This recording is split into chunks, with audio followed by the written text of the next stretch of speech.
And thanks very much. And now, Ingrid, it's over to you. Okay, thank you very much, Jeff. I'll just figure out here, just on the, okay, I'll just clarify briefly that I'm actually from Murdoch University, but there is a Curtin University member who's actually participating in the actual project as well. I'm just starting off here with a quote from William Gibson as a way of, I guess, reflecting on what has changed in this kind of shift from Web 1 to Web 2. So he says, today an endless, recombinant and fundamentally social process generates countless hours of creative product. We, the people, spend more and more time creating and sharing our own digital content, making small media, often reusing and mixing what's already out there. Our culture no longer bothers to use words like appropriation or borrowing to describe those very activities. Today's audience isn't listening at all, it's participating. The remix is the very nature of digital culture. So in the context of this project, one of the things we were interested in was looking at the sort of differences between what they call Web 1.0 and Web 2.0 and the way that this has actually affected the kinds of things that we need our students in digital media, interactive media, games and digital design to do. The new media environment today is often described in terms of this shift, and Web 1 refers predominantly to static or read-only web pages and a one-way flow of information, while Web 2 refers to the second generation of web development and is usually typified by interconnectivity, by a multi-directional interactivity, and also social software applications and of course the proliferation of user-generated content. In a Web 2 environment, users are no longer just consumers but have transformed into co-creators. And I particularly like Brun's and Jacob's term, which is the term producer, and that conflates the terms or the practices of the producer on the one hand and the user on the other. So that basically we're all kind of emerging as producers on our way to becoming adept at using the web as a platform for generating, sharing, repurposing and consuming content. So the issue that we felt in this project was that to date a lot of the teaching and learning literature and research projects in this area have focused primarily on the social networking potential of Web 2. So, for example, how to integrate blogs, wikis, social networking systems into pedagogical practice. I've just got a little map up here just describing the Web 2 remix culture. To return, a lot of the teaching and learning projects have actually focused on the sort of social networking potential of Web 2. So beyond the social applications of Web 2.0, a lot of Australian university students in new media production and design courses, we felt, were not developing a sufficient critical and practical literacy of Web 2. That is, they're not incorporating the platform ontology of Web 2 into their skill set, and nor are they critically understanding the impact of such functions upon creative new media production and management. And in the course of the project, we developed a number of teaching aids, and this was one of them. So it's a sort of a dynamic PowerPoint slide that you can add things to and take and remove things. There's a way of giving students an idea of what is involved or what's included in participatory media culture. So in this project, we wanted to focus on this under-researched aspect of Web 2, and in particular, look at the implications for developing authentic assessment practices and criteria in the disciplines of interactive media, games and digital design. So we wanted to focus particularly on a type of content production that's collaborative and shared, and also, and more significantly, particularly for issues of copyright, as I'll talk about a bit later, comprises the reuse and remixing of existing media content, or the mashing up and aggregation of existing services and applications. So this work is becoming increasingly predominant in professional new media practice, yet it hasn't really been successfully integrated into undergraduate assessment components and criteria. And in the sort of initial survey that we did, we found that a lot of this is because it presents a fundamental paradigm shift away from this sort of conventional notion of student-authored, original, discrete and summative assessments. And it also goes against the grain of current assessment and plagiarism policies in universities, both in Australia and also overseas. And Fitzgerald and Steele, they also did an ALTC project in 2008 they talked about how most of the teaching and learning in Australian universities remains locked into this industrial model that's preoccupied with individual production and the assessment of only completed work, or in other words, summative assessment, whereas the Web 2 learning ecology supports formative assessment models. So undergraduate work that utilises Web 2 services and applications must be about content sharing and also repurposing.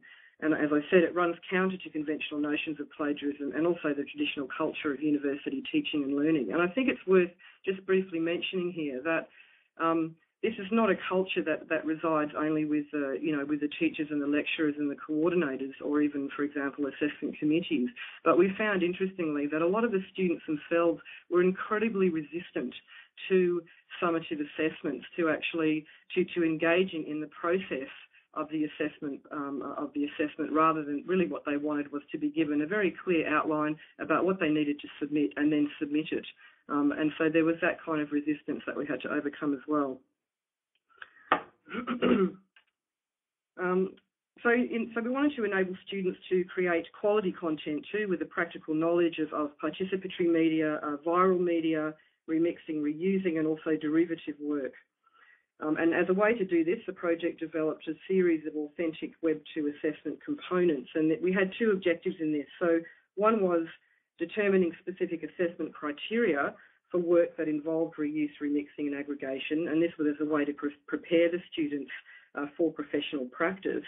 And secondly, we wanted to develop guidelines that we could present to university assessment committees across Australia for the trialling of revised assessment policies and plagiarism regulations to accommodate Web 2 assessment components. So firstly, the project, looking now at the content, the context and axes slide, firstly, we determined a number of, a sort of an unfinished list, I guess, a number of scenario contexts or fields in which the remixing, appropriation or reuse of digital content takes place. So this includes, for example, work, career and business, student work, creative labour, and that's a huge area, the creative labour field in terms of remixing content. Pranking, making cool stuff for your friends, and also culture jamming, which is actually to deliberately invert the meaning of something. So in our first workshop, we sort of talked a little bit about those scenarios, and then we considered how each of these scenario fields or contexts are differently influenced by particular axes of effect or factors and concerns that cut across each of the scenario fields. And these include things like legality, copyright, IP and ownership, creativity, whether something can be said to be original or not, the ethical and moral considerations, the personal notions of what's right and wrong in terms of using other people's content, obviously in terms of assessment, plagiarism and grades, and also aesthetics or notions of beauty, art and artistic practice. So based on these scenarios and axes, we actually devised a number of assessment components. And this is a kind of an unfinished list. We're still working on other types of components, and also quite a number of the named components were actually sort of split off and actually made into a couple of different aspects or two components separately. But generally speaking, it gives you a bit of an idea of the sorts of assessment that we set. So, and we did this across 2 semesters. We actually we deployed these assessment components across 2 semesters in 3 universities, a number of courses, and I think about 10 units all up. So the first one was ask students to take a copyright image and make it their own and justify why it becomes theirs. The style mood board was quite a common one to use, particularly as it's used in game design and web design. Text in motion, adding talking text to a 60-second movie clip, using existing character models and or textures to create a 3D model, remixing audio-visual content or just remixing audio content, combining or mashing up Web 2 services, hacking, creating content that deliberately contravenes design rules, and that's an interesting one. We got some great results from that. Website composition, so using a style or a genre from another site or even appropriating code from another site, culture jamming, and also we did some sort of more theory-based analyses or case studies of viral marketing and or web metrics. What I want to talk about now is the first one, the take a copyright image and make it your own, just as an example of the kind of the way in which we carried out the case study. So here I've got explanation. So we handed this out in a unit in Murdoch, at Murdoch University. We had over 150 students across the 3 universities complete this assessment component, and we asked them to get them to, we basically gave them this lab exercise and asked them to fill out the sheet. And as you'll notice in number 4, we asked the students to comment on each of the axes of effect that I just spoke about a minute ago. So in other words, to think about whether they're the author or the owner of the image that they've reworked in terms of creativity, aesthetics, ethics, and personal use, and also in terms of legality. I'm just going to show you a few a few examples. The purpose of the assessment was twofold. So partly this was an assessment that we set at the very beginning of the project, and we wanted to, the purposes were twofold. Partly we wanted to, as teachers, gain a deeper insight into the way our students actually think about remix, and also we wanted to prompt students to think about the process of remix and reuse, to think about issues surrounding attribution and intellectual property rights, to think about the ethics and morality of changing existing images and claiming ownership of the new image, either whether they claim that implicitly or explicitly, and the degree to which the changed image is now shared. In other words, what collaboration occurred in the process, what were the genres or constructs that were referred to during the process. And it was an interesting, I guess, for us, when we got the results from this particular assessment, that aside from requiring students to think about issues of authorship, creativity and legality, what this task revealed was, in a sense, a microcosm of societies, and particularly young people's attitudes about originality and copyright. In the first year unit, Introduction to Digital Design, which is MCC 129, this unit here, of the 102 students that completed this assessment, and we thought this was completely fascinating, of the 102 students that completed this assessment, all but 3 of them claimed that the altered image was theirs to a lesser or greater degree across every axis except the legal one. So they claimed it was theirs in terms of aesthetics, in terms of personal use, in terms of creativity, etc. But all but 3 of them said it wasn't theirs in terms of legality. In other words, they couldn't use it in a sense, sell it and get money from it, or put it into a public forum. So what this, I'll just show you a couple of examples here. So here we've got one of them, and these are the top images of the ones that the students kind of acquired. They're all existing images, and then they created this new image down the bottom there. So the student says, the image I'm displaying is not like the creative images. I'm publishing my own image and creating the meaning by editing it. So the original authors have nothing to do with my personal interpretation of the image. And the student also says that this image no longer reflects the original artist or photographer's initial meaning, because I've recreated it to reflect my own ideologies. Here we have another one where they took the 2 images, and there's another, obviously an image that's not included in here that the student didn't provide in their folder, of that kind of robotic figure. So creatively, the student said the image is mine once they added the characters, and the work was there. It was like a homage to Japanese pop culture, and they believed the work was theirs. Aesthetically, that they changed the original meaning. It now carries a new meaning, so it's a different work of art. Personally, what they do with the image, what I do with the image that I've modified should be entirely up to me. Ethically, I feel fine about claiming this work as mine, etc. But legally, it's probably illegal to claim this as mine in the public arena. And another example here. Creatively, again, the student thinks the image is theirs. Aesthetically, it feels like something different to the original. Ethically, it should be mine. If I give credit to the authors for the original works I used, and personally I find that it is my image. But legally, it doesn't feel like mine because other people were the original owners of the work. I agree. It's quite hilarious to look at these examples. And this is also one of the exceptions to the rule. So this is one of the 3 out of the 102 students that actually was an exception. Creatively, So you can see with this image what the student's done is actually done a line drawing of his own face in the right one. So he's got this zigzag thing from the image from the left, and on the right he's put his own face in there and actually changed some of the text as well. Creatively, the student said it's not mine as he only edited it, so it is still recognisable as an altered brand. Aesthetically, the aesthetic is close to the original. From an ethical point of view, all he did was change the title and the image. Or he says he doesn't change the image, but that he did actually change that original. Personally, I'm putting it up as my Facebook profile pic, but he says, this student, legally the image is mine because the brand isn't sold in Australia, so I'm not negatively affecting public perception of the brand, and I'm happy to argue that in court.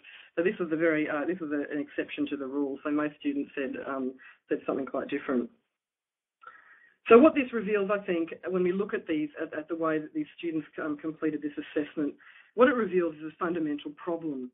In the context of contemporary practices surrounding participatory media and user-generated content, as Creative Commons creator Lawrence Lessig states, copyright, as it currently works in the context of digital media, is broken.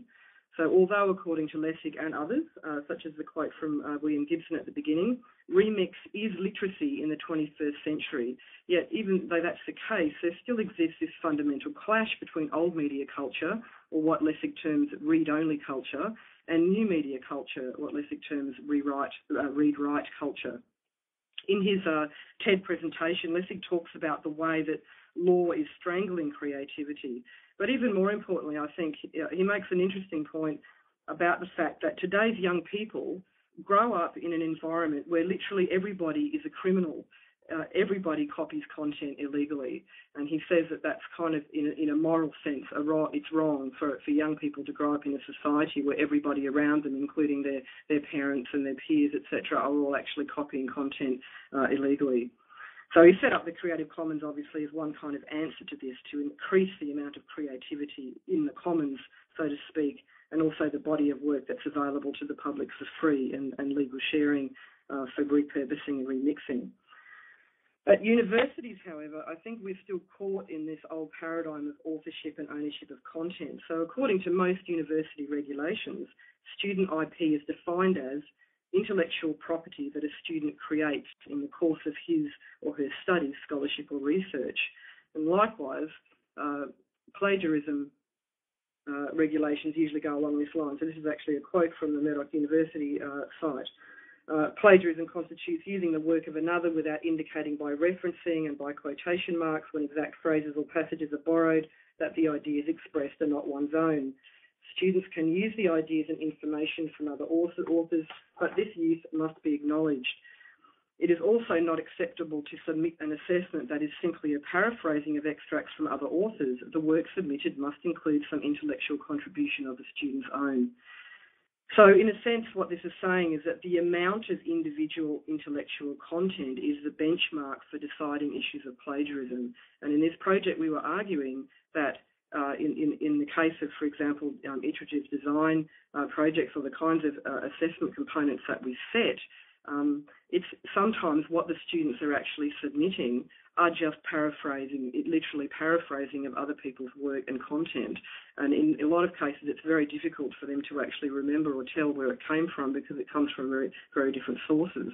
And I think also that there's a fundamental problem with regard to the kind of processes that we're trying to teach them, particularly in design. In the initial research stage, in most first-year interactive and digital design projects, we actually require students to find influences, and this helps them to become inspired and hopefully triggers creative ideas. So delineating the boundaries of IP or intellectual content is very difficult for students, particularly when we ask them to iterate their design several times over. So, for example, in a mood board exercise, we'd be asking them to collect lots of images, narrow them down, make a sketch, collect more, narrow them down, make another sketch. It's just this kind of endless iteration, and often we ask them to go through that, several times. So in essence, this iterative design process is a literal weaving of references and echoes that sometimes irrevocably blurs the distinction of authorial credit required in plagiarism regulations. Similarly, we can ask what happens to the rules of plagiarism and copyright when creation involves several layers of informal collaboration.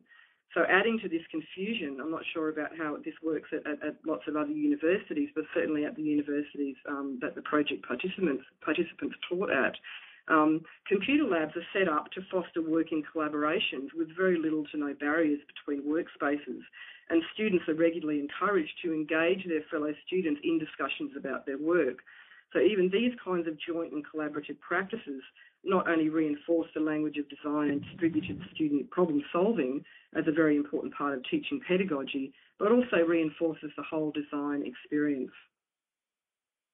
How then, particularly for students, how then can an individual student's intellectual content be equitably divided if all the work that they're doing is by its very nature collaborative and as such necessarily violates other individuals' property rights? So the issue for us in the project was, how do we deal with the fact that current copyright and indeed university plagiarism rules don't adequately recognise this complex configuration of distributed cognition and iterative design? The universities often reinforce this quite traditionalist model in marking and assessment methods, and it actually often works against our wish, the educators' wish, that their particular assessment practices allow for experimentation, iteration, critical intervention and recognition of the many practical and conceptual dimensions of their practice. So at the moment, the project was basically, the goal of the project was devising, first of all, a number of different assessment components. So on the unit, on the project website, we're in the process now, we're just at the end of the project, of uploading all of the assessment exemplars or components that we trialled and doing case studies of these, similar to what I just did for this assessment, which looks at the issues that the student have with the assessment and also looks at the precise kinds of assessment criteria that we can put to various components of each of those assessments. Often when you're actually setting a Web 2 assessment component, there are many different aspects of it. So, for example, if you're setting a viral video, that the students have to market. What is it that they, you have to mark, have to grade their marketing of the viral video. You have to grade the production values of the viral video. There's many different components, and so the idea of the project was to put up all of these assessment components on our website and show the kinds of issues that the students had, and also that the tutors and the coordinators had in actually figuring out what the precise assessment criteria are for these kinds of things. So we're doing that on the one hand, and also in the process of that, devising guidelines for assessment committees that actually allow students, because at the moment, I don't know about the universities, at Murdoch certainly, the student has to sign a sheet that says that the work is primarily their own. And so basically in a lot of our units, we're actually asking them to, in a sense, lie, because they're actually, a lot of them, submitting assessment components that are not primarily their own work. It's a remix, and yet they have to actually sort of sign that and to say it is, otherwise they can't actually look into, they can't actually submit the assessment to be marked if they don't actually sign that form. So we're hoping that the website will be a very useful resource for anyone teaching in this area as a way of introducing these kinds of Web 2 remix components into their assessment. So in this talk, what I've done is mainly focus on issues of copyright and content ownership in relation to that, the assessment, the take an image and make it your own assessment. Which is just one aspect of the literacy, I think, that we need to produce, that the literacy students need to produce content in a participatory media environment. It's one part of the fundamental rationale for our ALTC project, which was to enhance students' critical literacy of remix culture and web ontology, and also to bring universities in line with the remix mashup share culture that's now embedded in both commercial and non-commercial content creation. And I'll finish there. Thank you very much. Thanks very much for that, Ingrid. I'm sure there's probably quite a few questions that people want to ask and quite a few comments that they might like to make. And also, Ingrid, it'll give you a chance also, I think, to talk about some of the other things that have come up. So some of the new technologies, which I think will probably be actually new to some people. So there might be some questions that people want to ask about some of the terms we're using as well. Because for those people who are, I guess, particularly familiar with the Web 2 environment and all the sorts of things you might be able to do there, the terms you are using would obviously be familiar, but for others, I don't think they would be. So maybe if people would like to ask some questions, make any comments, and perhaps probe Ingrid's work a little bit more in terms of these new types of assessment activities that the ALTC project has been looking at. Yep, sure. Happy to answer any questions.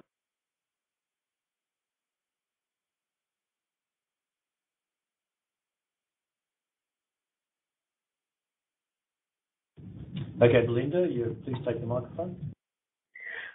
Hi, this is Belinda Allen here from the University of New South Wales, and I'm involved in advising academics on using technology in their teaching. But when I talk to them about Web 2 applications, even just blogs and wikis, and we start looking at the copyright implications in terms of the kind of things the students might want to use and upload, and realizing that it's actually in a public arena and not just behind the barrier of an LMS, they really just throw up their hands and think it's too difficult. Would you like to comment on that, Ingrid?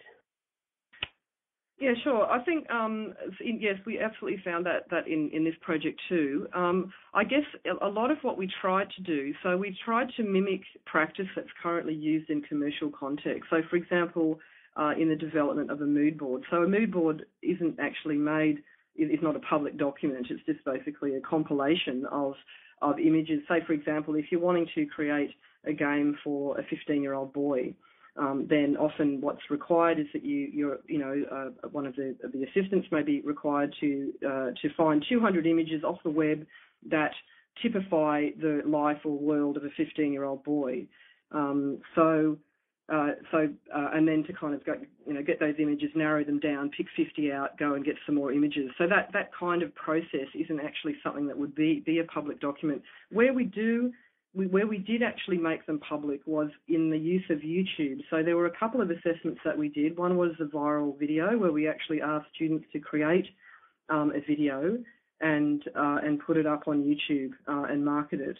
And they weren't permitted in that particular assessment to actually use the Murdoch University name, or to say that they were basically required to just put it up on its own merit and see whether it was popular. The other one we did was a video mashup, where they were actually required to mash up or to use content from different video that could be easily copyright, but to use it to change the meaning, to intentionally change the meaning. And when there's a fair use clause, so you're allowed to use copyright content, and there's lots of examples of that on the web where people will intentionally use, for example, content of, I think one of the great ones is of Bush and a couple of other I can't remember who it was now, but anyway, it was like they used a lot of the content of that had been shown on television, etc., and remixed that to make a point about it, to make a funny, humorous, or political point. So there are a lot of the kinds of things that we were asking them to do are actually legal currently, and we really tried to keep the activities, apart from obviously the one that I initially set, which was the one that I was initially talking about, take the image and make it your own. That was more like let's find out what students really feel about this exercise. But most of the other assessments were actually ones that are actually used in professional practice. I'm not sure if that answers your question. Well, I guess academics would be advised to get very familiar with the fair use clause in terms of what they can advise their students to use if they want them to be able to publish. That's right, and I think that that's one of the things about teaching in this area. I think when you're teaching in the area of interactive media and games and design, all of the people in the project were familiar with that clause because they've had to teach the students, the issues surrounding copyright already prior to this. So they were. I guess a lot of the students had a kind of familiarity, and it was actually surprising how many of the students had already created video and put it up on YouTube, using other people's content. So, but it is an issue. I think that, like for example, the example that I showed of take an image and make it your own. Obviously, that's not public. that's not a public. We didn't put that up on the university website or the unit website, but the examples on the actual project website, the examples are available. They're just password protected. So there's a little message that comes up and says, you need to email me for the password, and then I give you particular guidelines as to how you can use the content, because a lot of it does breach copyright, but we're committed to put it up because we've made it password protected. But yeah, it is definitely an issue, and I think that in my view, that literacy about fair use, the literacy surrounding copyright and remixing, is something that should begin in high school, and it doesn't. That students come into university having used the web and Web 2 prolifically for years, and they have no literacy really, or any critical literacy that they've been taught about the kinds of things they can do, about things like web protocol, about syndication, about where what happens when you search for an image, about how search engines function, all of those kinds of things. I think that that's one of my other interests, is actually to do a project that actually crosses from secondary school into university, such that we can actually develop modules to show teachers in secondary schools how to teach these kinds of literacies. Yes, look, I completely agree, and I think that's one of the issues, is that teachers both in secondary school and in university themselves don't feel knowledgeable enough to be able to teach a student. Absolutely, the knowledge is it's very problematic, and I think really what has happened is that a lot of the students that we get, really what they've been sort of indoctrinated in a sense with this sort of cut and paste mentality, where or a kind of a PowerPoint mentality where all they need to do at a school level is cut and paste content into PowerPoint slides. And I think that that's actually really problematic in terms of, because they're not, certainly, my son and daughter, who one at primary school, one at high school, they're not even taught to actually cite where they get their content from. So I really think that we need to really be thinking about the sorts of literacies that our students need, even prior to coming to university. Yes, thanks very much. And Ingrid, there are a couple of comments or questions people have asked in the text field as well. I think Matthew's answered one of them about the TED Talk, so I assume that's okay. And yeah, there's also a comment. Thank you. Yeah, thank you. And there's also a comment in there, or a question by Grania Hamilton, I think. If you scroll back up, what is the university's response to your work you are doing, and the questions you're asking read plagiarism? Well, actually, it's been quite positive. I think that one of the issues, is that universities are certainly very keen to keep up with what, particularly in the area of interactive media, games and digital design, in all of those kinds of production fields. They're very interested in and certainly keen to keep up with what's happening in the industry, because they definitely want their university students to go into the industry with the requisite knowledge, and they don't want to get the response from industry that the students are not prepared. So the university itself has actually been, because when we as educators go and talk to them about talk to the assessment committee. I've done that here at Murdoch and at the other universities. We'll be doing an actual roadshow of the project at a number of different universities around Australia, and talking, hopefully meeting up with assessment committees or some of the assessment committees there. I think they've been actually really positive about it, because they do see that there's change, and they're actually also confused in a sense about what's happening, within this kind of Web 2 remix culture, about what the university's position should be and what they should be allowing and not allowing. So in a lot of ways, they're actually quite grateful to have have a kind of a focus on actually just explaining to them and describing to them the kinds of things that the university can and can't do in these contexts. Okay, thanks, Ingrid. And Valena, do you want to take the microphone?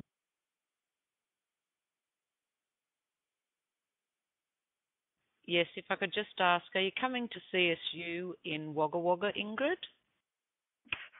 Unfortunately, the funding that we have is going to take us to Adelaide and to Sydney and Brisbane and Melbourne. The regionals miss out yet again. Well, I understand where you're coming from. Perth is often also on the outer in that respect. We often miss out on a lot of stuff that's but actually I'm quite happy to. We do have for various reasons we have actually a little bit more funding than we did. So if you'd like to send me an email about coming to your institution, we could very likely accommodate that. Thank you. Will do. No problem. Other questions from people or other comments?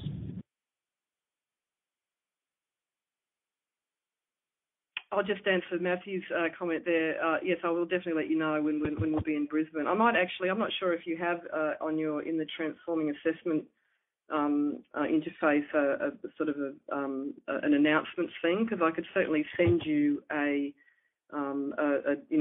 once we get the roadshow schedule sorted out, I could send you a list of when we'll be at all the various universities.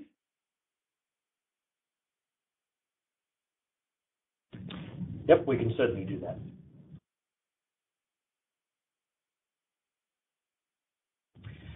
Ingrid, perhaps if I could ask a question. I wondered whether there's anything you found as part of the ALTC project and the work you've been doing. Is there something that you can do with students in the Web2 environment as regards an assessment task? Have you sort of come across things where you'd say, look, that's really probably not appropriate? Sorry, I just missed the last bit of that. Could you just repeat that question? Yeah, sorry. It's really about things that you wouldn't recommend for assessment tasks in the Web2 environment. Because often, we hear about the things that you can do, and I wondered whether you come across things yet that are out there in the Web2 environment where you would think, look, this is probably not appropriate for an assessment task or an assessment activity or an assessment format, say, in the web, using a Web2 environment that you think is probably better for people to stay away from? I can't say that we found anything that we should. I guess some of the things that we found was the biggest issue that we had was actually articulating clearly to the students what we wanted them to do, because, as I said before, they were very keen. Like, for example, a good example would be the mood board thing. So we're asking them to collect a whole heap of images so that they can create, a character sketch of a non-player character.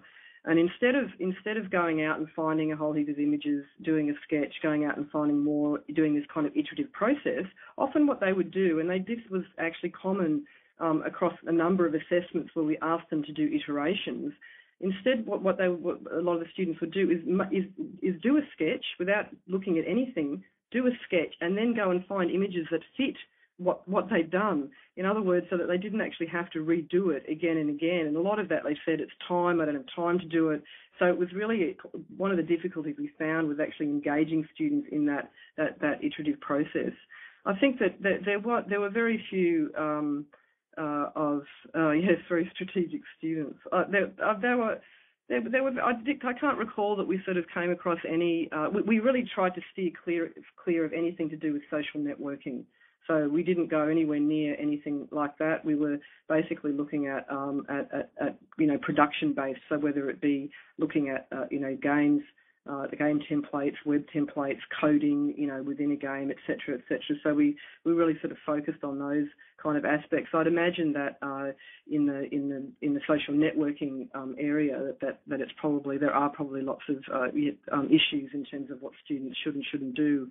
In terms of using those kinds of applications. But I can't say that we didn't really find anything. It was more about, like I said, the biggest issue that we had was actually getting the students to engage in the process and in the formative assessment aspect. They really were very keen, and a lot of these students are very vocationally oriented as well. They just want to get out of uni and get their jobs. So they just wanted to be given the task and then to do it well and get their mark. They were really, a lot of them were quite reluctant. The name.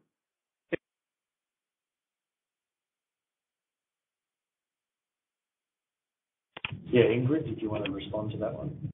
Sorry, just before I forgot to press the talk button. Did that answer your question at all, Jeff? Sorry, yes, that's fine for me. Thank you, yes. The subject and the course, all of these exemplars were trialled across 3 universities. We've got a couple of courses here. So we have one degree called Online Production and Communication. So we trialled it in that degree, in a couple of units in that degree. We trialled it in the Games Art degree. We trialled it in the Interactive Media degree here at Murdoch. At Curtin University, it was trialled in Interactive Media as well. At Canberra, at University of Canberra, it was trialled. So there was actually, all up, I think overall there were about 10 units and around five courses or degrees that we actually trialled the exemplars in. And now we'll continue to ask questions, but what I thought I'd do while we're doing that, so we can be true Web 2 people and multitask while we're doing this, I thought I'd just put up the survey or the questionnaire. So if people wouldn't mind while they're listening or while they're thinking of questions, if you wouldn't mind filling out the questionnaire while we're still doing this. So that should have appeared on your screen now, and you can scroll down to answer the rest of the questions. There's 7 Likert-style type questions, and there's 2 open-ended ones. So, Milena, I'll hand over the microphone to you. I was just going to ask you, Ingrid, if you had any discussions with the multimedia people at quite a bit of multimedia design, and also they would be probably the type of people that would be interested in the collaborative things, but we're also looking at plagiarism and very strongly, you have to cite everything, and what you've said tonight makes a lot of sense about collaborative, cooperative work. So can I just ask again, did I talk to the people in multimedia, do you mean here at Murdoch University? No, it's at other universities like Charles Sturt, with the same sort of degrees. No, we actually, we were focused, I guess we were all focused on our own universities. We didn't actually do an initial kind of survey of apart from just looking on the web at the various courses that were offered. But we're really hoping when the website is actually up and running, so it's a WordPress website. It's actually open now. It's just that it's in formation. We're still uploading all the content, etc., onto it. It's got a blog facility as well, and we're really hoping as a result of the roadshow and sort of publicising it in other forums that we can actually have a kind of an ongoing discussion, and people can actually also add their own assessment exemplars, if they have them, and or actually have debate and discussion about the issues surrounding Web 2 and assessment. Thanks. And could you go back through 4 examples? I think there were, because there were some people who came in quite late.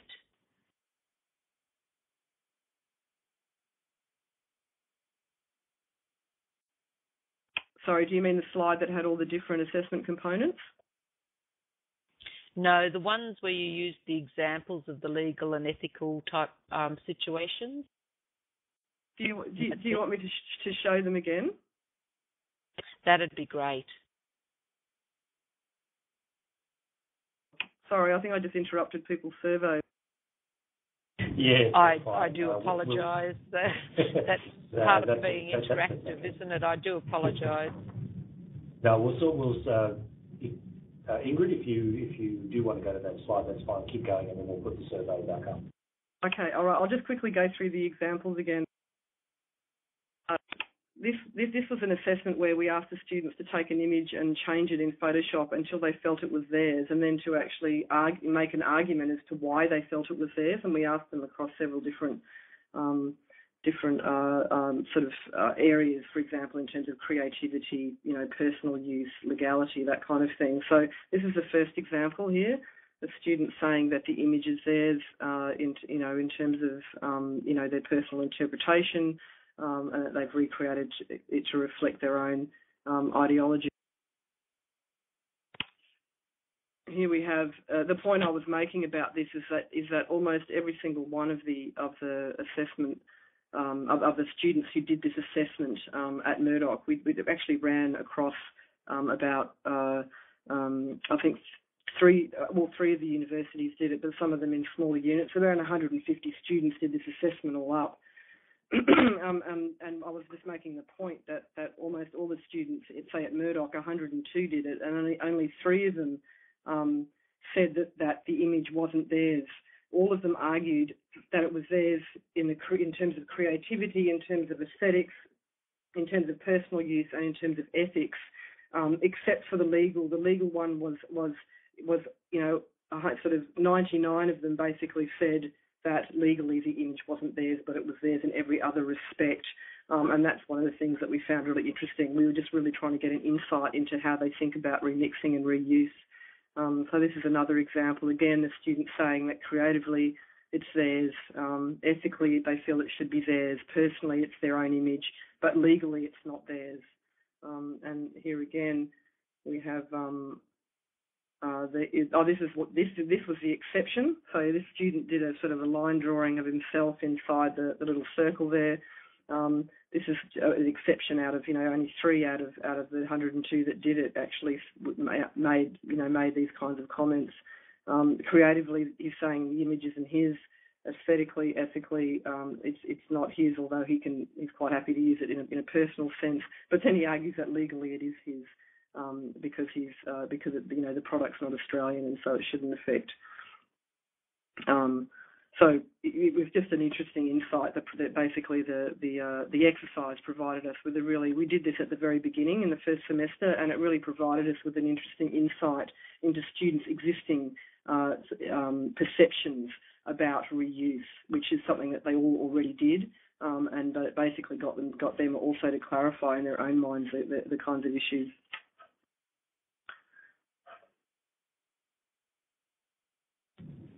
Thanks. Ruth, would you like to take the microphone then?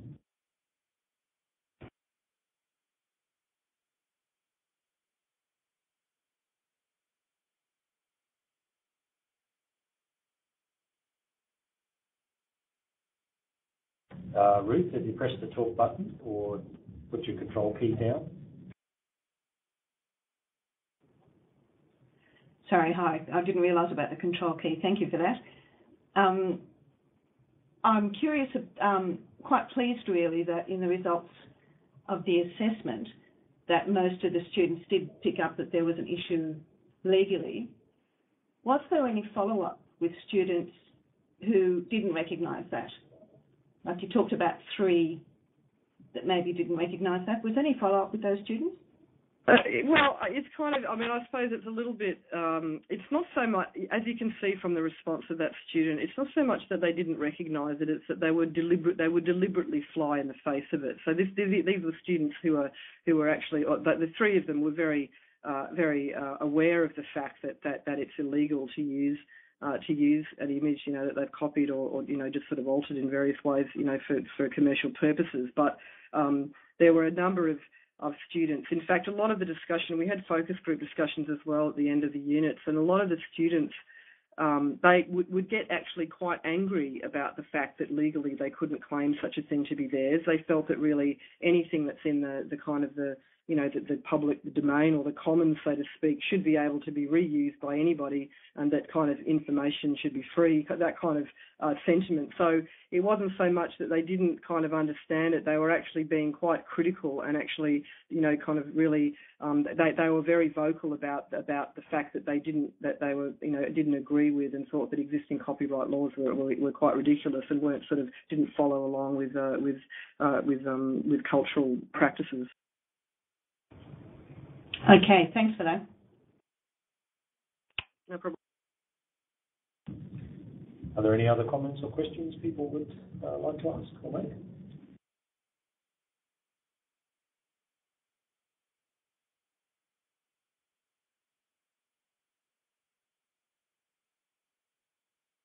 Okay, it looks like there were some issues with the survey, so with that link that Matthew put up. So we've just put the survey back up. Sorry about that. Melanie? Yes, sorry, I was just trying to do the seminar yet again, the evaluation. I was just some of our academics at particularly the IT people, have got a very strong idea that we should be doing copy left, not copyright, and be more interested in what we're doing with a wiki, isn't it? We're reworking someone's ideas, not describing it as our own work. Yes, absolutely. I think that's a sentiment that a lot of people, and increasingly young people, have too. I think that's, in a lot of ways, that's why, we certainly inform our students about the Creative Commons licenses and the kind of flexibility that they allow. And I think that there is certainly a sense in which existing copyright laws do actually, in terms of if we have to follow them at universities, but also in the broader context, they really do stifle the way that people can kind of reuse and remix content to be incredibly creative. And so there is this current shift going on. And I guess, from my perspective, I think that universities, particularly in the context of creative production, should really be at the forefront of those changes rather than lagging behind or sort of, sitting kind of behind the existing copyright rules and regulations.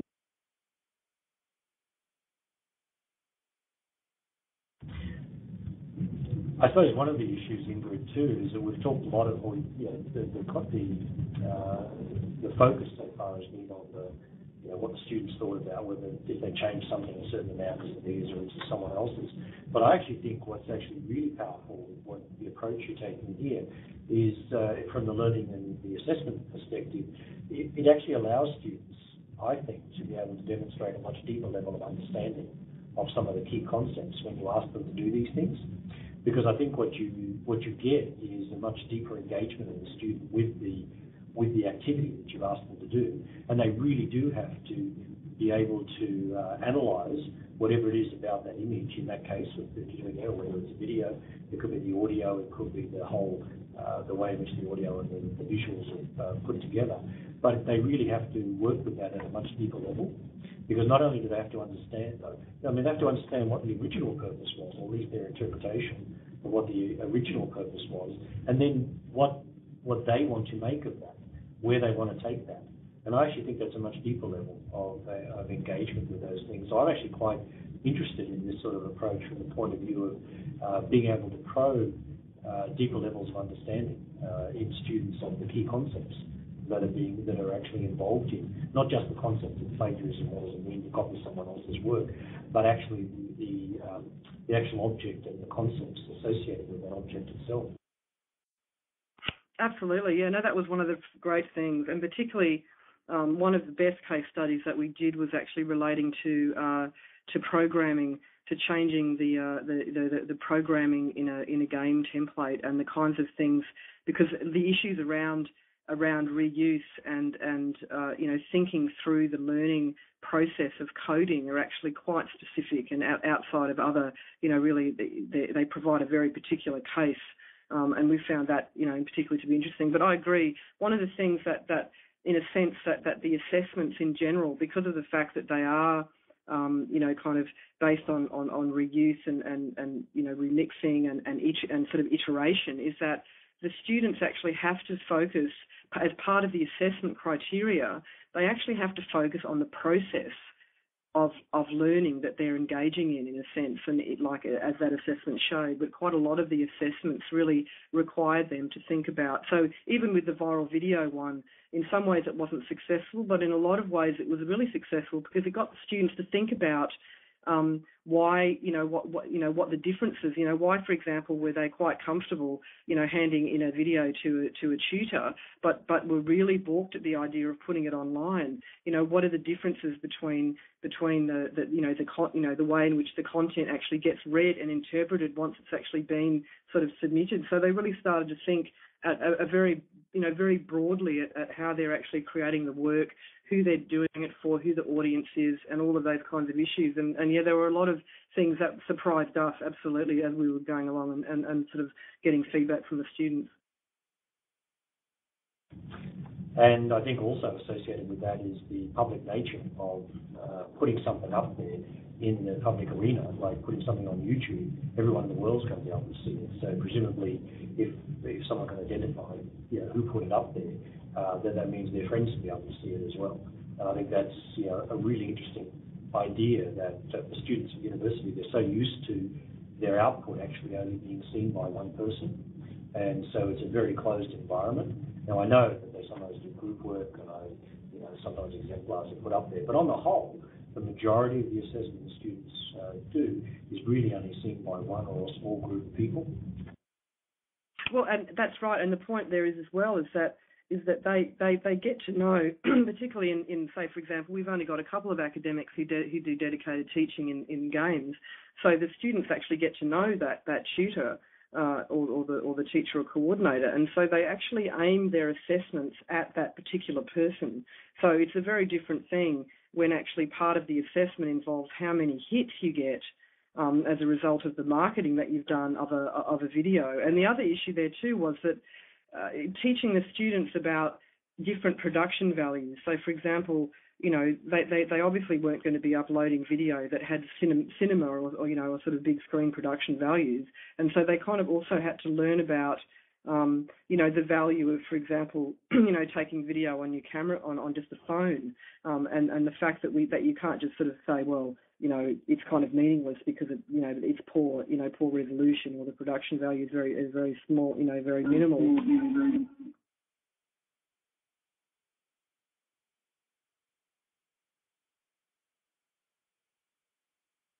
That's fine, Ingrid. Did you want to continue, or is that the end of it? Oh, sorry, I just got there was a bit of a thing that, anyway, I was just, saying that a lot of the assessments were very confronting to the students, and in some ways, just the fact that they actually were confronting, and that the students kind of struggled with the process element of it, with having to kind of make something public, with having to work with different kinds of screen production outside of the one they were usually quite comfortable with. I think that kind of confrontation is really useful to the learning process in general. Yeah, it's a very interesting idea about how much assessment is made public, and so that's why I really like what you've been doing with them. I mean, it's a completely different environment for them to work in. So, any other comments from people, or any other questions?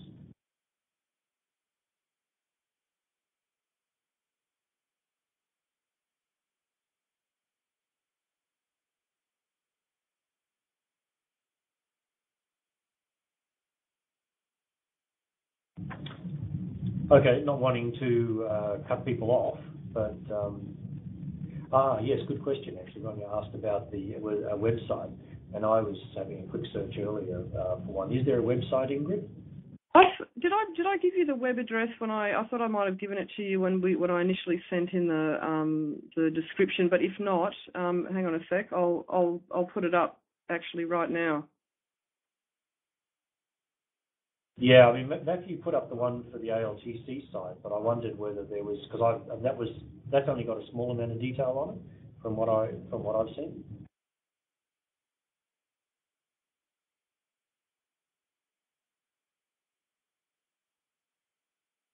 I'm just getting the address now. I'll put it up in just a sec.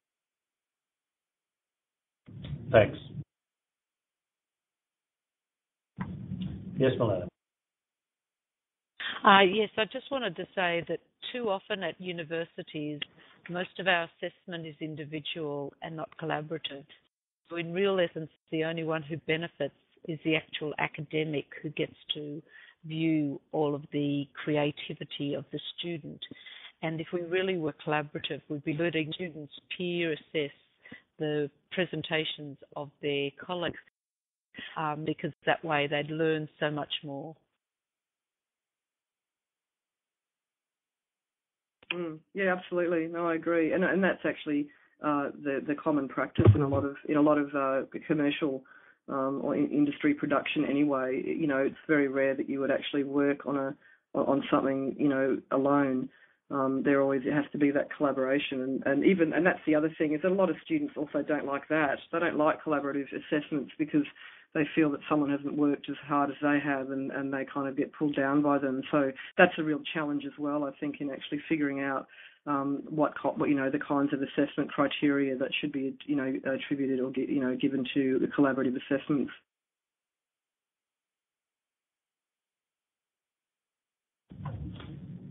Okay, any other comments or questions? Because we might finish off if that's okay with everyone, unless there's a final thing someone wants to say. Melanie, do you still want to make a comment?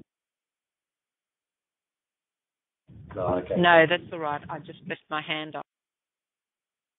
No, that's fine.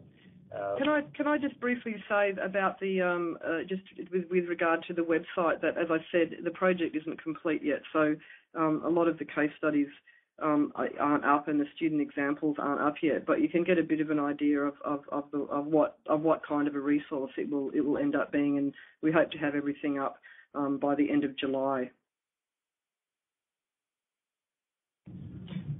Okay, thanks very much, and Ingrid. And what we might do is just follow up with you about the timetable for your roadshow, and we'll put that up on our Transforming Assessment website. But I'm sure you'll probably put that on the ALTC website as well. So Ingrid, just want to say thank you very much for your time tonight. That's been really interesting.